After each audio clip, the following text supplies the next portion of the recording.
What's up, buds? It's Fly High FPV with the latest DJI leak. That's right. DJI's new drone, that's been codenamed Avinox, is going to be a potato. That's right. Or more accurately, a potato 2. Uh, we all know what the first potato was, or affectionately named by Ken Heron as the POS, the plastic FPV drone from DJI. So we believe that it's just going to be an upgrade to the 04 OcuSync system, and for the most part, they're going to recycle everything else. Motors and bones and all that, still going to be plastic. So, very, very interesting.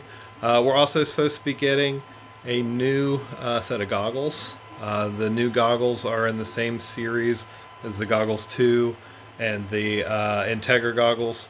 But this set of goggles is supposed to have a camera on the nose facing outwards so that you can somehow see the world, give you that kind of VR perspective while you're under the hood. We shall see.